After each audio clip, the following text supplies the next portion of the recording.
சிவா மது kitchen. నేను மதுமிதா சிவபாலாஜி. நான் உங்க மதுமிதா சிவபாலாஜி. ஸோ இன்னைக்கு நான் சொல்ல போறது டொமேட்டோ சட்னி. டிஃபனுக்கு நமக்கு இட்லி தோசை போண்டா எது செஞ்சாலும் கம்பல்சரி செய்யற டொமேட்டோ தொக்கு டொமேட்டோ சட்னி தான் நான் இன்னைக்கு எங்களோட தெலுங்கு ఆడియన్స్కాగా பண்ண పోరా. సో మన తెలుగు వాళ్ళు కన్ఫ్యూజ్ అయిపోతున్నారా? ఏం లేదండి, ఇవాళ నేను టమాటో చట్నీ చేయబోతున్నాను. అది కూడా చెన్నై స్టైల్ టమాటో చట్నీ మీకు చేసి చూపించబోతున్నాను.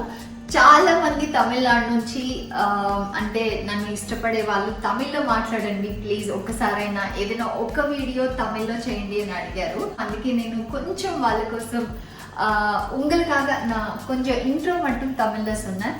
ஸோ இப்போ வந்து வீடியோ ஆஸ் யூஷுவல் தெலுங்குல பண்ண போறேன். ஃபுல் வீடியோ மாத்திரம் தெலுங்குலோనే మాట్లాడతాను. ఎనీవేస్ உங்களுக்காக நான் சப்டைட்டில்ஸ் தமிழ்லயும் இங்கிலீஷ்லயும் போடுறேன். அது வெறும் என்னோட தமிழ் கர்நாடகா மலையாளம் இங்க இருக்கிற என்னோட ஃபேன்ஸ்க்காக மட்டும்தான் நான் ஸ்பெசிஃபிக்கலி அந்தந்த லாங்குவேஜ்ல நான் சப்டைட்டில்ஸ் போடுறேன்.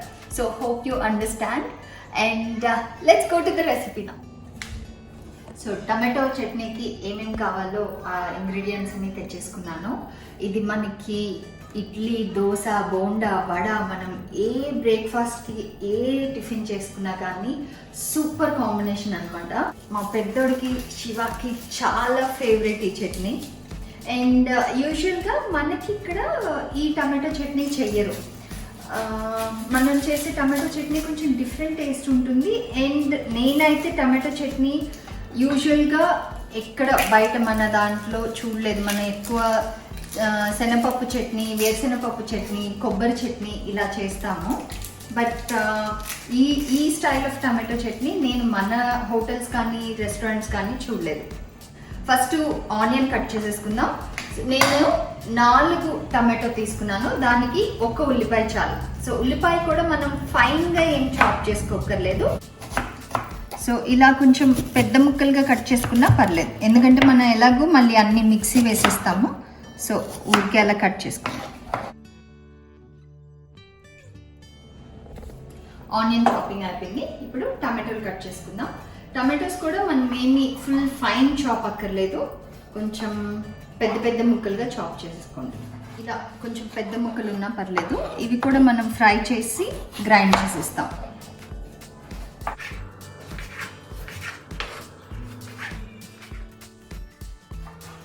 மேபி இன்னொரு நாள் இங்கே தெலுங்கு ஸ்பெஷல் டிஷ் ஏதாவது செய்யும்போது உங்களுக்காக கம்ப்ளீட்டாக நான் தமிழில் ட்ரை பண்ணுறேன். ஆனால் என்னோட தமிழில் கொஞ்சம் அந்த ஸ்லாங் இருக்கும், தெலுங்கு ஸ்லாங், அட்ஜஸ்ட் பண்ணிக்கலாம். ஏன்னா புரிஞ்ச போதும்ல. కటింగ్ అయిపోయింది, ఇప్పుడు కుకింగ్ చేసేద్దాం. Let's go. సో కడాయి పెట్టి స్టవ్ ఆన్ చేసేసా. ఇందులో ఇప్పుడు ఆయిల్ వేసిద్దాం. ఆయిల్ మేబీ ఒక 3 to 4 teaspoons of oil. So oil వేడైంది. ఆయిల్ వేడైన వెంటనే ఇందులో కొంచెం జీలకర్ర.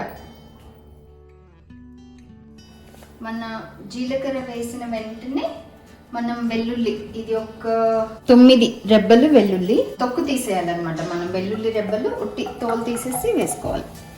ఇప్పుడు స్టవ్ సిమ్లో పెట్టేసి ఎండుమిరపకాయలు కూడా ఒకేసారి వేసేసుకోవాలి. నేను ఈ 4 టమాటాలు 1 ఉల్లిపాయకి మనం ఇంకా వేరే కారం ఏమీ వేయం. సో మనం కొంచెం కారంగా తింటాం కాబట్టి ఒక 15 ఎండుమిరపకాయలు పడతాయి. నేను తీసుకున్న టమాటో సైజ్ వచ్చి మంచి పెద్ద సైజు. ఇత్తనాలు నచ్చని వాళ్ళు కూడా ఈ చట్నీలో మాత్రం మన ఇత్తనాలు తీయకుండా వేసేసుకోవచ్చు, ఎందుకంటే ఇది ఎలాగో మళ్ళీ మొత్తం గ్రైండ్ చేస్తాం అనమాట. సో ఇత్తనాలు ఏం తీయక్కర్లేదు. లాస్ట్ పాలకూర కూరలో చెప్పాను కదా నేను ఇత్తనాలు తీసేస్తాను అని, బట్ ఇందులో ఏం తీయక్కర్లేదు. మనకి వెల్లుల్లి ఎండుమిరపకాయలు వేగాయి. ఇప్పుడు ఉల్లిపాయలు వేసేసుకుందాం. ఉల్లిపాయలు మనకి కంప్లీట్గా ఫైన్గా వేగిపోవాలి అని లేదు, కొంచెం దోరగా వేగిన తర్వాత టమాటో వేసేసుకుందాం. ఇప్పుడు ఇందులో ఉప్పు వేసేద్దాం. ఉప్పు మీ టేస్ట్కి తగినట్టు వేసుకోండి. నేను 1 స్పూన్ వేస్తున్నా. కొద్దిగా పసుపు. ఇది కొంచెం ఒక 2 నిమిషాలు వేయించుకుందాం.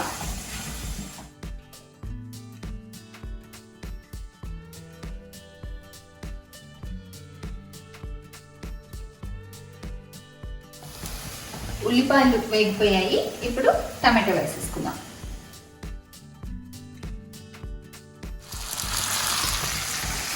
సో ఈ టమాటోస్ మాత్రం మనకి మంచిగా నీరు వదిలి బాగా ఫ్రై అయిపోవాలి.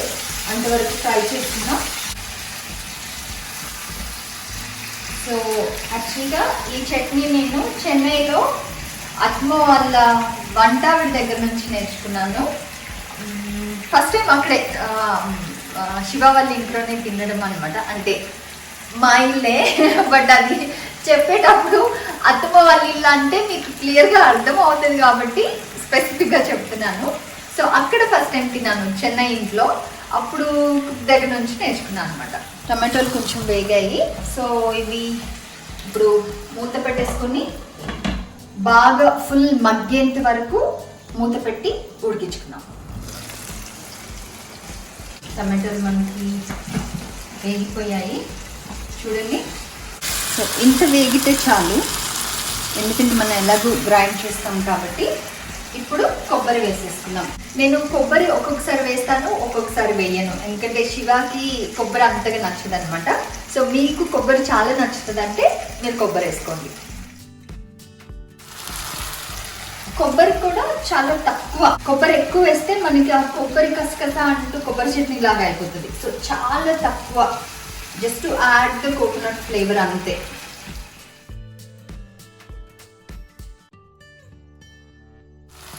సో ఇప్పుడు ఇంకొక నిమిషంలో ఆపేస్తామనగా మన కొత్తిమీర కరివేపాకు. సో కొత్తిమీర వేసేస్తున్నా, కరివేపాకు. కొత్తిమీర కరివేపాకు వేసాక ఎక్కువ ఫ్రై చేసేది, కొంచెం అలా వేసి కలబెట్టి ఆఫ్ చేసేద్దాం. అప్పుడే వాటి ఫ్లేవర్స్ చట్నీలో బ్యూటిఫుల్గా ఉంటుంది. తినేటప్పుడు నాకు ఇమీడియట్ దోశ చేసుకొని తినాలనిపిస్తుంది. సో ఆపేస్తున్నాను. ఇప్పుడు ఆపేసాక కొంచెం ఇంగువ. సో చాలా తక్కువ ఇంగువ, అది జస్ట్ ఫ్లేవర్ కోసమే. నేను నోటీస్ చేసింది ఏంటంటే ఈ అంటే స్పెసిఫిక్గా యూట్యూబ్ స్టార్ట్ చేసిన తర్వాత చాలా మందికి ఇంగువ ఇష్టం లేదు. సో మీకు ఇష్టం లేకపోతే అవాయిడ్ చేయండి. బట్ దీంట్లో చాలా కొంచెం, మీకు పెద్దగా తెలీదు, కొంచెం వేస్తే బాగుంటుంది. మన ఇంగువ కూడా ఈ వేడిలోనే ఉడికిపోతుంది. సో ఇది కొద్దిగా చల్లారాక గ్రైండ్ చేసేసుకుందాం.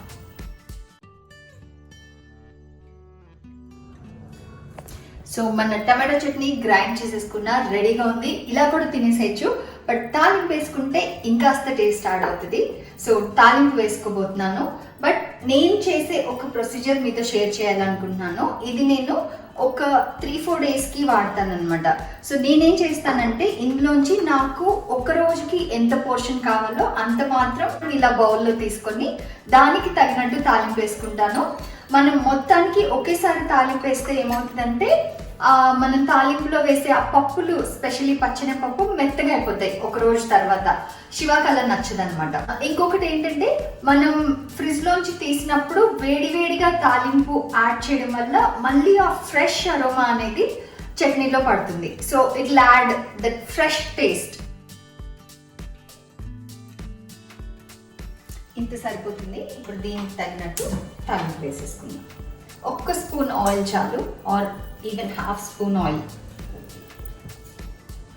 నాకు బాగా అలవాటైన చట్నీ కాబట్టి నేను చెప్పడం మర్చిపోయా.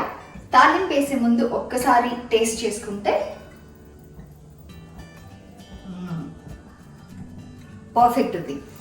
సో ఒకసారి టేస్ట్ చేసుకుంటే బా సూపర్ ఉంది.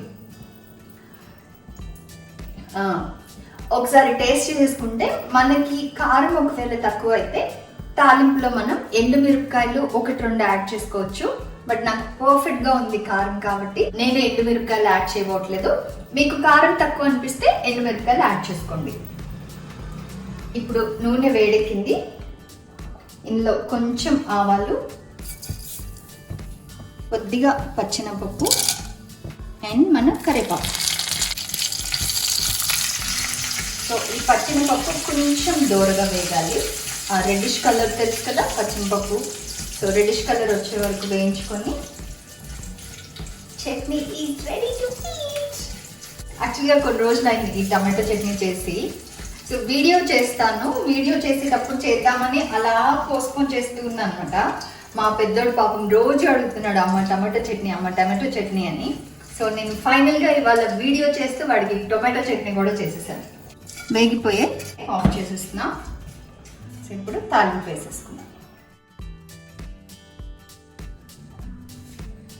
అయినో మీకు చూస్తేనే తినాలనిపిస్తుంది. సో చేసుకొని వెంటనే తినేసేయండి. ఈ లోపల నేను వెళ్ళి శివాకి వేడి ఇడ్లీతో చట్నీ సర్వ్ చేస్తాను. అండ్ ఇదేమో ఫ్రిడ్జ్లోకి వెళ్ళిపోతుంది అనమాట.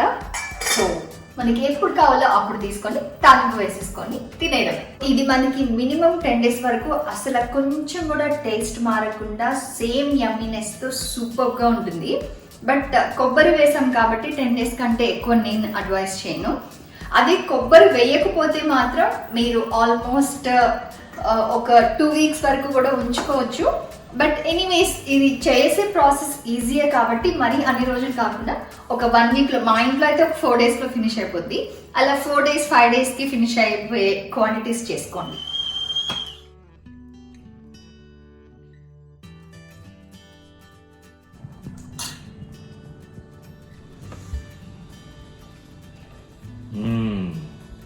వేడి ఇడ్లీ. దీన్ని చెన్నై ఇడ్లీ అంటారు. చెన్నై ఇడ్లీ అంటే ఫుల్ ఫ్లఫీగా ఉంటుంది. ఇక్కడ హైదరాబాద్లో చేసేది రవ్వ ఇడ్లీ, మధు చేసేది అయితే. జనరల్గా నేను షూటింగ్స్కి ఎక్కడైనా వెళ్తే అవుట్డోర్లో హోటల్స్లో మన వైజాగ్లో కానీ విజయవాడలో కానీ అరుణా ఇన్ లేకపోతే దస్బెల్లా అక్కడ విశాఖపట్నంలో అక్కడ ఇడ్లీస్ భలే ఉంటాయి. అక్కడ ఎప్పుడు వెళ్ళినా జనరల్గా స్ప్రెడ్లో వచ్చేసి ఇడ్లీ అండ్ టమాటో చట్నీ ఉంటేనే దిస్ ఈస్ మై ప్రాసెస్. అలా ఫుల్ నెయ్యి ఇలా వేసేసుకొని దాని మీద పొడి ఇలా చల్లుకొని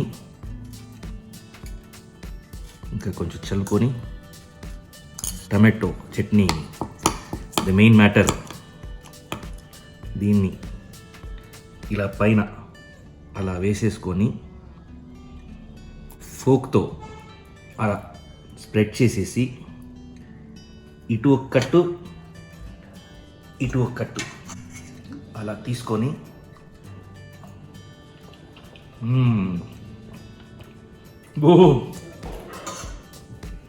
సూపర్గా ఉంటుంది. ఇంకొక బైట్ అస్సలు అనమాట, అస్సలు చేయితో టచ్ చేయండి. నేను హోటల్ ఉన్నప్పుడు మాత్రమే తీసుకొని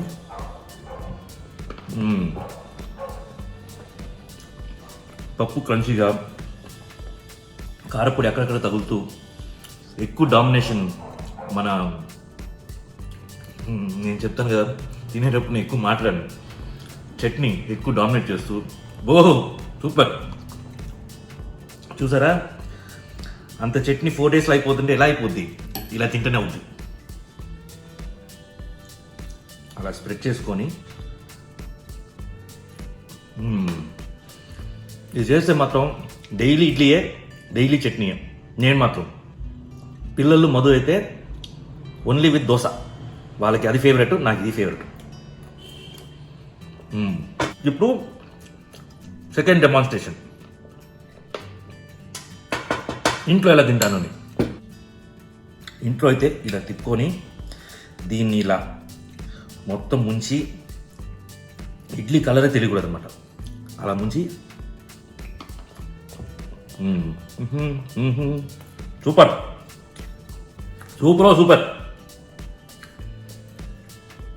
మీరు ట్రై చేయండి. వెంటనే ఈ వీడియో చూసి వెంటనే వెళ్ళిపోయి, ఎందుకంటే అన్ని మన ఇంట్లో ఉండే ఐటమ్సే చేసేసుకొని ఎంజాయ్ చేయండి. ఎంజాయ్ చేసి నాకు వీడియో కానీ ఫోటో కానీ తీసి పంపిండి. యూ వాంట్ 1 bite చేసుకుని తినండి. బాయ్.